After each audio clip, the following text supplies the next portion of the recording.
Well, the problem was how much money you're going to spend on the schools, and the apportionment between rural and urban. How are you going to fix this deep dark hole, and including the the betterment of the schools per se, the money being spent wisely, and we can get into that later on. But the fact is that we had real concerns about that. We're just pouring money into something here. A lot of people had this concern. We're just pouring money into something. At the end of the day, we're not going to have a product, because you always have this disparity with the Abbott districts, and you're chasing your tail, because the more money you put in, the suburban richer districts keep growing and growing and growing. So you're always the Abbotts are always chasing after the richer suburban districts. And there was no way to solve that short of having some kind of a flexible cap that you had for the Abbotts, and you had a tougher cap for the more affluent districts. Mm-hmm.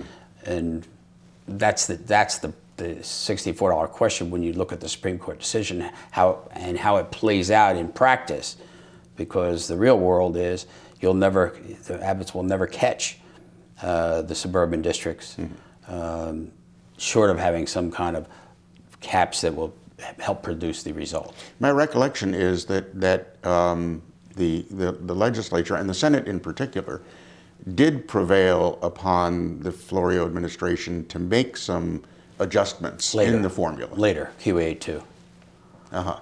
We passed QA1, and then we had a commission, fellow from Bell Atlantic, who was the head of Bell Atlantic, was chairman. We had a really decent commission, and they went through the schools in part. There were a lot of things they wanted to do, thought we could do to create more efficiencies, to get rid of the smaller districts because they didn't have a breadth of curriculum, and et cetera. And there was a great disparity between the bigger districts, particularly the consolidated districts, 7 or 8 big ones, who were producing good results, and the smaller districts who just didn't have the resources to start with. And as a consequence, they didn't have the breadth of curriculum and manpower, et cetera. So they did a lot of good work.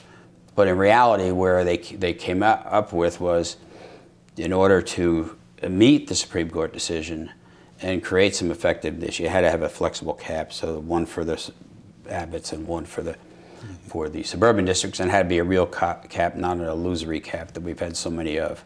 And that's what QE2 did? That's what QE2 did, and it took money and pushed it back against the caps to the municipalities, so that ironically, in 1991, if you look at the tax records for the state, the only year property taxes were flat, and we couldn't sell it.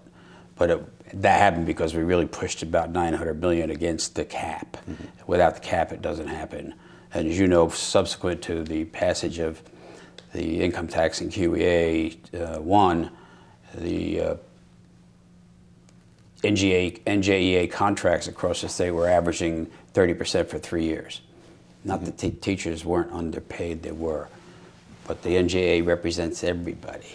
Well, and that reminds me of another element of the whole QEA, Quality Education Act, that was very controversial and that in fact cost the administration the support of the NJEA, which had to do with the funding of teacher pensions.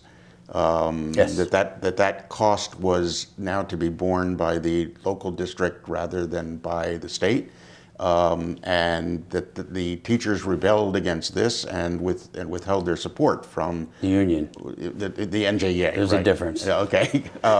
The teachers' union withheld its support. They wanted everything.